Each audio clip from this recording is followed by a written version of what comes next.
Bref, allons sur notre quatrième joueur du jour, si tu veux bien. Chet Holmgren, tiens, allons-y, Chet Holmgren. 30 minutes par match pour Chet Holmgren cette saison. 82 matchs, il a fait les 82 matchs. Plus 9% d'efficacité relatif à la moyenne en termes de scoring individuel, c'est très très bien. 109 de true shooting plus. Sur 22% d'usage, donc le volume qui est pas mal, mais pas non plus faramineux. Mais bon, pour te lancer, on est vraiment sur une saison rookie d'élite en fait. On est sur une saison rookie d'élite, on est quand même sur une cuvée de pivot qui est assez formidable, je trouve. Ouais. Rarement vu, je trouve, une cuvée de pivot à ce point qualitative, même si, bon, en soi, Chet Holmgren avait été drafté normalement un an plus tôt. Et puis, pour le coup, tu vois, je trouve qu'il arrive dans un contexte qui est absolument parfait. Parce que l'équipe, en fait, elle attendait, j'ai l'impression, juste son upgrade pour vraiment passer un énorme cap. Mais si je dois parler de la saison de Chet Holmgren, je dirais polyvalence défensive absolument phénoménale. À la fois capable effectivement de faire considérablement chuter la réussite près du cercle, alors qu'il a pourtant une capacité à défendre sur plusieurs positions. Je trouve de manière aussi peut-être aussi impressionnante et physique qu'un Nick Claxton, par exemple, qu'on évoquait. Mais mine de rien, le sens du placement et la technique sont vraiment très bonnes. Et puis je trouve une intelligence de jeu qui fait que dans une équipe d'OKC qui a quand même des schémas défensifs plutôt chiadés et plutôt innovants, il s'en sort déjà très bien alors que c'est sa première saison NBA. Et du coup, impact absolument énorme pour un rookie en fait. C'est assez rare, je trouve. On est vraiment sur ce qu'on appelle une licorne défensive en fait. Alors, le problème c'est qu'il tombe l'année où il y a Wembanyama, Oui, donc on le voit pas en fait. Enfin, on l'a vu quand même, mais je veux dire, il y a un côté moins sensationnaliste que ça aurait dû, parce qu'à côté il y a le monstre all-time en fait. Mais pour le coup, Chet Holmgren c'est une vraie licorne défensive, c'est-à-dire le mec qui peut faire des switches et cette polyvalence dans le périmètre absolument géniale avec tu vois, toute une technique, des fondamentaux, une technique, une précision, un timing dans le périmètre sur vraiment le savoir-faire en fait, le savoir-faire défensif. Lui, il a ça, comparé à un Wemby. Alors déjà, on commence à parler, voilà, on fait des comparaisons, mais Wemby a plutôt un côté incroyable de volume par ses centimètres, par son envergure, il a une marge d'erreur énorme. Là où tu vois, Chet Holmgren, pour moi, c'est beaucoup plus un mec qui a des fondamentaux parfaits ou impeccables. Donc on a ça d'un côté, mobilité et technique, et de l'autre côté aussi, c'est un mec qui déjà est élite au panier en termes de protection de cercle en fait. Alors, il évolue aussi dans certains schémas, mais quand on prend les fameux la perte d'efficacité infligée au panier, quand lui défend les tirs autour du panier, il inflige une perte de moins 11%. On est dans le top 5 de NBA en fait, moins 11% de perte d'efficacité infligée au panier. Et voilà, en fait, c'est vraiment, si Wembanyama n'avait pas existé, je pense sans doute qu'on aurait parlé de la saison de Chet Holmgren comme absolument extraordinaire, parce que défensivement, c'est génialissime. Et en effet, d'un côté, Wemby a ce côté potentiel beaucoup plus haut, je pense, parce que voilà, les centimètres, c'est un truc qui compte, évidemment.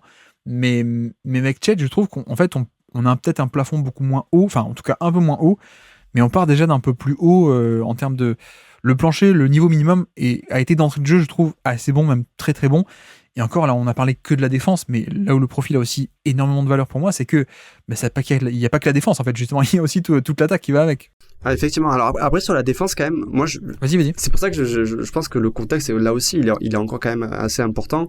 C'est que tu joues quand même avec à la fois beaucoup d'excellents défenseurs extérieurs, et même parmi des extérieurs, des joueurs qui ont une capacité, par exemple, comme Jalen Williams, à t'apporter une forme de protection de cercle. Et je trouve que, du coup, c'est compliqué de comparer à Wembanyama, parce que oui, il y a ce côté fondamental parfait, mais est-ce que, par exemple, sa polyvalence défensive, on l'aurait à ce point vu s'il avait été dans une équipe où tu vois, il y a beaucoup de joueurs qui sont là pour un temps assez court en NBA, parce que le niveau de talent et notamment les capacités défensives sont beaucoup plus faibles. Je suis pas sûr que ce serait sorti de manière aussi spectaculaire. Donc oui, le joueur est très abouti, et clairement on est sur une licorne défensive, mais en tout cas on est tellement sur des contextes opposés que je trouve la comparaison des fois pour Wembanyama elle peut être un peu injuste dans le résultat final, quoi. Oui, tu veux dire, s'il était tombé comme tous les autres rookies draftés très haut, s'il était tombé à Charlotte ou un truc comme ça, on aurait moins vu. Mais bon, après, là, c'est la chance qu'il a, c'est que nous, on évalue un peu le de facto, donc tant mieux pour lui, quoi. Oui, Mais je comprends par rapport à la discussion plus générale par rapport à Wemby. Mais oui, ça, c'est. Franchement, je trouve que, en un sens, et je peux aussi lire le truc de l'autre côté, l'aspect de. En même temps, ok, l'équipe est plus compétitive, mais de l'autre côté, tu vois, le fait que pour moi, déjà, en tant que rookie, il soit parvenu non seulement à survivre, mais même à exceller dans des schémas pourtant extrêmement demandants, et une équipe qui était déjà compétitive. Hein. Il y a pas le temps on n'avait pas le temps de traîner. D'ailleurs, tu vois, on n'a pas eu le temps de traîner avec Josh Giddey. Bah, merci, au revoir Josh Giddey, quoi. Tu perds ta place. Et puis, alors que Giddey, je pense que peut encore se développer en joueur pas mal, mais il y a pas le temps, quoi. Et en un sens, je comprends le côté vers à moitié vide, ou en tout cas ta version, et je suis d'accord. L'aspect de, on le voit aussi bien parce que l'équipe est à ce point collective et bien construite. De l'autre côté, c'est aussi un marqueur intéressant de voir que bah, le mec arrive avec ses fondamentaux et son bagage. Et le mec ne fait pas que survivre, il excelle et il est déjà au niveau d'une équipe avec des requis et des attentes qui sont très hautes. Donc ça, c'est aussi un aspect hyper important à mon sens, quoi. Ouais, également. Et puis effectivement, l'intelligence d'arriver dans cette équipe d'OKC et d'arriver effectivement à suivre ces schémas et même plutôt à les incarner parce que c'est clairement un peu une pièce maîtresse de cette défense. Et du coup, oui, c'est clairement une preuve que le côté fondamental, il est plutôt cohérent en fait avec son profil. Donc oui, je suis d'accord avec toi. Mais c'est vrai que vu qu'on part de suite sur les comparaisons avec Wembanyama, je me suis dit en même temps, c'est vrai que le contexte est tellement rude par rapport. Je pense qu'on va le faire pendant 20 ans, hein, Jérémy, ça, ces comparaisons entre les deux. Oui, mais tu y allais vite quand même, je trouve. Tu y allais vite. Je suis allé vite. Mais du coup, effectivement, en plus, la force, c'est que offensivement, déjà, c'est un très bon shooter. Je trouve que c'est un passeur plutôt déjà très bon aussi, et du coup ça le met dans une catégorie de joueurs extrêmement rares qui ont à la fois la défense élite, autant la protection de cercle et la polyvalence, que offensivement en fait qui ouvre les choses pour ses coéquipiers, et du coup tu sais déjà que sa carrière va être très longue et que son profil va être un des profils les plus recherchés de la ligue pendant les 10 ans à venir, quoi. Bah, c'est un peu ça, et autant, tu vois, le côté licorne défensive, j'étais 100% d'accord, parce que je l'avais scouté un peu à l'époque, on avait fait un podcast sur le Basket Lab et tout, on l'avait un peu développé avec Alan, qui depuis est parti en NCAA, mais on avait bien développé cet aspect de, ouais, licorne défensive, ok, pas de problème. J'avoue que sur l'attaque, moi je partais plus bas que la moyenne.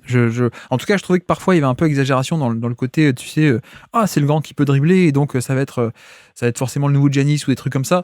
Je trouve que c'était un peu exagéré, et donc pour le coup, cette année, moi, j'ai été très, très agréablement surpris, de tout ce qu'il a pu faire offensivement. Alors, notamment le dribble. Pour moi, c'était un peu le gros red flag. C'est que à la fac, tu vois, il y a beaucoup de dribbles, les dribbles d'élimination, on peut dire, des crossovers ou des trucs comme ça. Mais si tu dézoomes un peu le dribble de manière générale, la maîtrise du ballon dans les petits espaces, etc.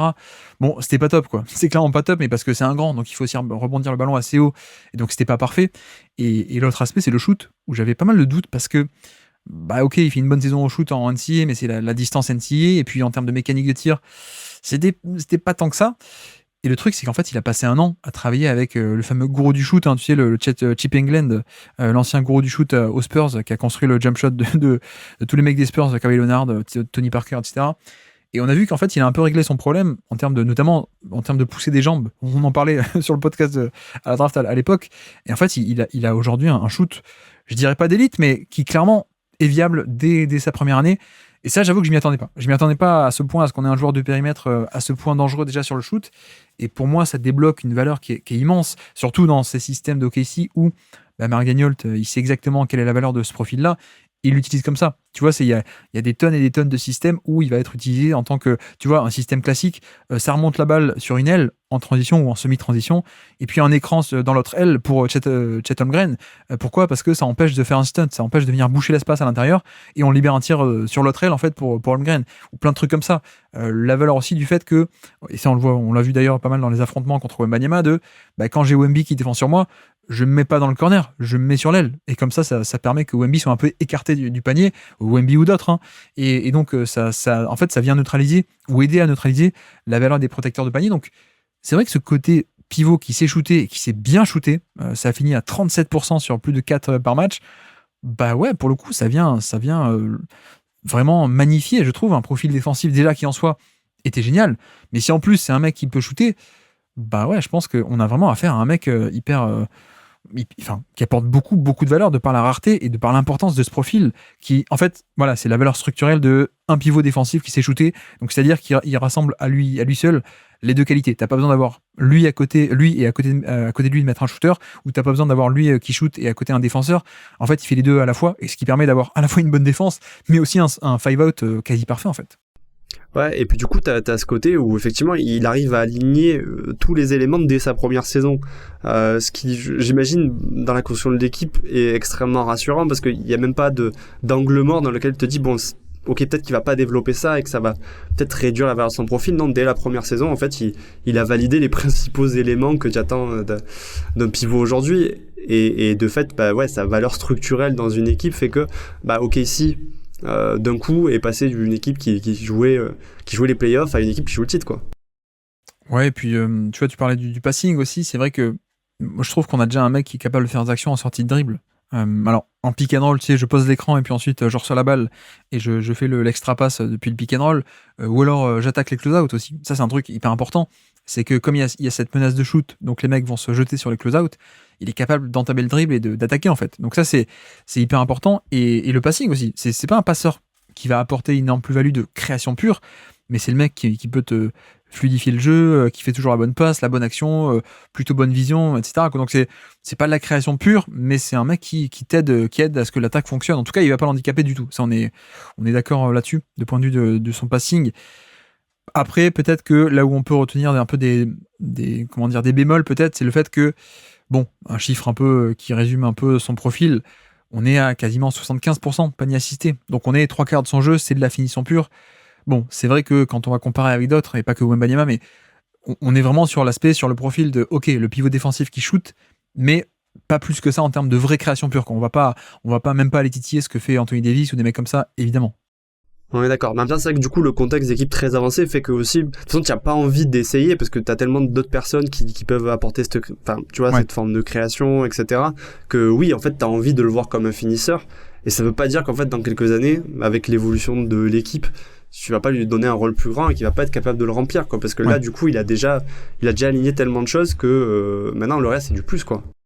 Effectivement. Est-ce qu'on a d'autres choses à rajouter sur son profil ou pas, notre ami Chatham Green, dont d'ailleurs on a parlé un peu toute l'année, donc on va pas refaire non plus 2 heures aujourd'hui, on a parlé toute l'année, mais sauf si tu as autre chose à rajouter, tu me dis. Non, mais alors un point inquiétant, c'est que du coup, effectivement, il y a le shoot qui est déjà là, et assez paradoxalement, sur le shoot à longue distance, c'est le corner free sur lequel il est le moins efficace. Ça aussi, normalement, en NBA, c'est quand même souvent le tir sur lequel les joueurs sont le plus efficaces parce que c'est plus proche du panier. Donc là aussi, tu peux imaginer que son pourcentage actuel, en fait, il pourra encore gonfler dans les années à venir, quoi. Ouais, mais tu vois, c'est un peu ce que je disais tout à l'heure. Je pense faut pas s'attendre à ce qu'il shoot des corners à 3 points parce que la valeur d'avoir ce pivot qui shoot, il va rarement être dans les corners. Parce qu'il va vraiment être souvent sur l'aile. Et tu vois, non mais excellent point, je l'avais noté, mais j'avais oublié de le dire. La fréquence de tir dans les corners, elle est à 4%. À peine 4% de ses tirs, c'est des corners à 3 points. Alors que les non-corners à 3 points, c'est 29%. Donc on a une différence assez énorme. Mais parce que justement, c'est un peu ça, c'est l'atout tactique d'avoir un pivot qui shoot, c'est que ça permet d'éloigner le protecteur de panier, de pas le laisser grosso modo dans le corner et donc proche du panier. Donc on essaie de l'éloigner, mais non, je te rejoins effectivement. Et donc classement, je sens qu'on va pas mal débattre. Je sens qu'on va tout reclasser aussi. Qu'est-ce qu'on fait de chez Tom Green? Là, cette saison, voilà, mais le point c'est que t'as ce Victor Wembanyama en 37. On va le reclasser. Ok, parce que moi j'aurais tendance à le mettre derrière Derrick White. Alors Derrick White, il est où ce Derrick White? Il est 31. D'accord. Alors moi je pense que j'étais plus haut. Tu vois, moi je vois qu'Anthony Davis est 10e. Non, je rigole. Quand même pas. Non, mais par contre, tu vois, j'avais un point de repère à pas dépasser. Et du coup, on peut aussi ouvrir peut-être le dossier Wembanyama et le reclassement. On a parlé de Jaren Jackson, qui est 27. Ouais, il est où d'ailleurs lui? Il est 27, Jaren Jackson. Il est beaucoup plus bas que l'an passé. L'an passé, il était top 20, Jaren Jackson, pour nous, parce que, pareil, hein, tu vois, c'est le même profil que Holmgren, hein, c'est-à-dire défense d'élite plus shoot à 3 points à bon volume l'an passé. Cette année, il est moins efficace, beaucoup plus de volume, de scoring, de création, mais pas efficace, donc fuite de valeur. Mais tu vois, dans les deux cas, je pense qu'il faudrait faire passer déjà Wembanyama et Chatham Green au-dessus de Jaren Jackson pour cette année. Non pas le vrai Jaren Jackson dans l'absolu, mais au moins le Jaren Jackson de cette année qui a trop forcé sur le scoring, quoi. Ouais, parce que en soi, défensivement, j'ai quand même tendance à considérer que la défense de Jaren Jackson est au-dessus à l'heure actuelle de celle de Chatham Green. C'est vrai. Mais effectivement, offensivement, après, là encore, hein, c'est le contexte, c'est-à-dire qu'il y a tellement eu de blessés qu'il a pas eu trop le choix, mais oui. Moi, en fait, ça, c'est que je pense que tu es obligé, du coup, de bouger Victor Wembanyama avec, et ouais, ça me paraît bien. Parce que tu vois, Wembanyama, ce qu'on a fait, c'est qu'avec Antoine Pimel de Basket Session, quand on l'a classé, on a dit on fait 2 classements. On fait le classement de début de saison, qui était assez bas. Oui, il y a ouais. Ouais, je crois qu'on avait fait pareil avec toi sur Westbrook, non, l'an passé. Ça me dit un truc. Oui. Oui. Bon, bref, on avait fait un classement début de saison il était top 50, Wembanyama, jusqu'en janvier, grosso modo. Et après, on s'est dit, sur la fin de saison, il est quand même top 20 ou pas loin. On a essayé de faire la moyenne. On est tombé sur cette place un peu qui était une moyenne, mais qui finalement, tu vois, quand je vois Will Jaren Jackson, je me dis, bon, malgré en fait le début de saison poussif de Wembanyama, bah au final, c'est quand même un mec qui finit l'année, non pas sur la deuxième partie d'année, mais qui finit l'année avec un énorme volume d'usage, de volume de responsabilité, sur une efficacité qui est beaucoup moins, enfin qui est moins pire que celle de Jaren Jackson, et avec une défense qui est beaucoup moins parfaite, mais qui était pas mal quand même, quoi, pour le coup. Mais donc voilà, pour moi, c'est un peu un point à pas dépasser vers le bas, on va dire. Après, tu me diras, peut-être que Jaren Jackson est bas aussi, non? Je sais pas. Le truc, c'est que la saison de Memphis est tellement morose que du coup, ça l'a un peu tiré vers le bas. Mais c'est vrai que, en fait, moi, il y a plein de joueurs que j'ai envie de remonter, mais du coup, bah, mécaniquement, si je remonte tout le monde. Il faut en baisser d'autres, hein. On peut pas juste remonter tout le monde. C'est ça. On peut pas avoir 30 joueurs dans le top 15. Dessus, je vais les faire chuter aussi. Donc, moi, ouais, limite, je les collerai les 3, quoi. Tu veux les coller les 3. Moi, je parlais vraiment de points à pas dépasser. Je crois que j'allais gratter un peu plus haut, mais bon, revenons sur Chet Holmgren. Qu'est-ce qu'on fait? Je me suis posé la question toute l'année, enfin en tout cas tout l'été. Jalen Williams est 24. Chet Holmgren versus Jalen Williams.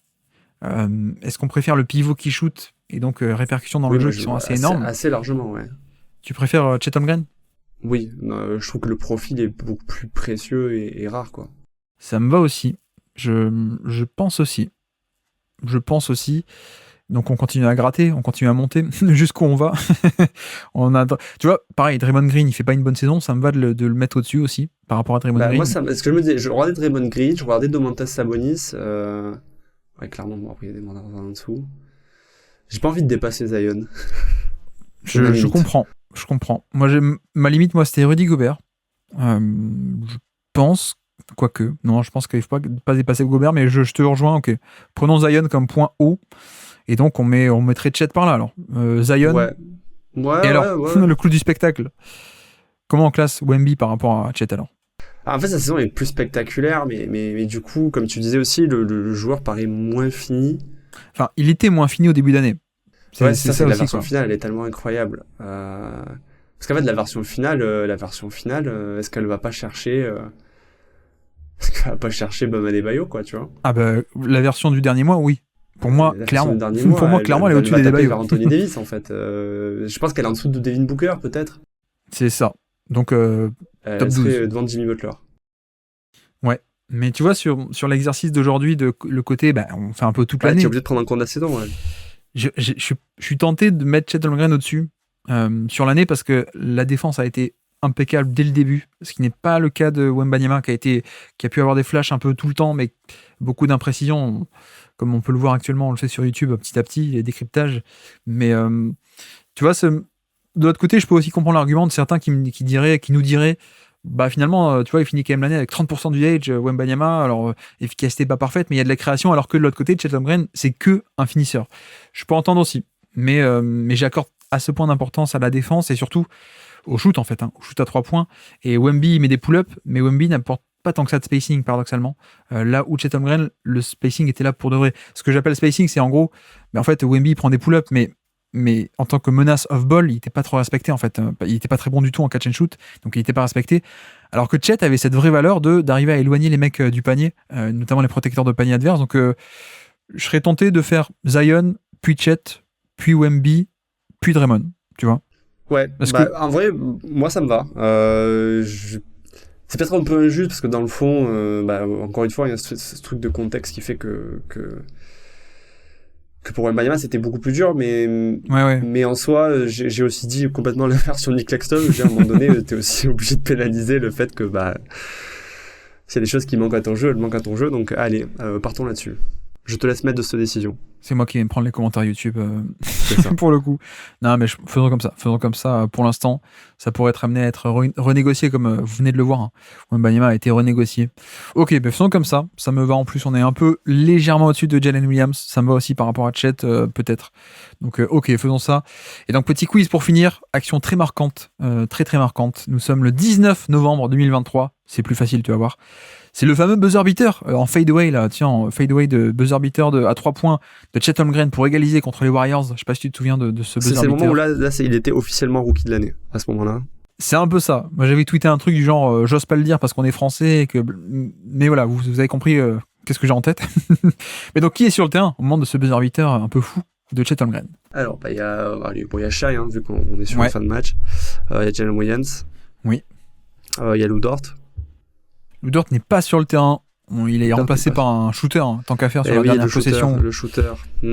Si je te dis Vanessa Paradis, qu'est-ce qu'elle chantait, Vanessa Paradis, par rapport au Taxi? Ouais, c'est le nom qui vient pas. Comment il s'appelle le Taxi? Joe, hein, mais. Et donc, Joe? Ouais, mais c'est ça vient pas. Isaiah Joe. Allez, je te l'accorde. Ah, bien joué. Même là, ça bug. Ok. Et du coup, Chet. J'ai tout le monde, il me manque un. Il te manque un Australien. Ouais, il me manque Josh Giddey. Ok. Josh Giddey, et il te manque un ailier, tu l'as pas dit, mais on en a parlé. Un gros titulaire. Exactement, Jalen Williams. Si, je t'ai dit. Pour le coup, j'ai commencé. Ah, pardon, excuse-moi. Ouais. Donc, c'est moi qui ai bugué. Et l'autre côté, alors? Du coup, il doit y avoir Stephen Curry, il doit y avoir Draymond Green. Oui. Non, pas Draymond Green, pardon. Pas Draymond Green. Ok. Il y a Klay Thompson. Oui. Andrew Wiggins était encore là. Exactement. Il y a Kuminga. Il n'y a pas Kuminga. Si je te dis les Toons, comment ils s'appellent les Toons? Bah, il a Kevin Looney, là, c'est bon. Là, exactement, c'est bon, tu l'as, celle-là. Lui, je l'avais. D'ailleurs, j'avais que lui, en fait. Et je me dis, c'est pas la bonne équipe. Et quelqu'un, on est le 19 novembre. Donc, on est quelqu'un qui jouait beaucoup en début de saison. Chris Paul était là? Exactement. Chris Paul était sur le terrain. Ouais, la line-up sur une fin de match, il avait Chris Paul sur le. Ok. C'était un switch all, j'ai l'impression. Quoique switch all, non, il y a Looney qui est sur le terrain. Kevin Looney. Non, pour te répondre, on est le 19 novembre. Le match d'avant, ou 2 matchs avant en tout cas, c'était le match Golden State contre les Wolves. Donc c'est pour ça qu'il n'y a pas de Draymond. Parce qu'en fait, il était suspendu après le geste sur Gobert. Après la prise de catch, ouais. Voilà, exactement. Donc c'est pour ça qu'il n'est pas sur le terrain. De toute façon, on en revient toujours à Gobert quand on est ensemble, toi et moi. Donc voilà.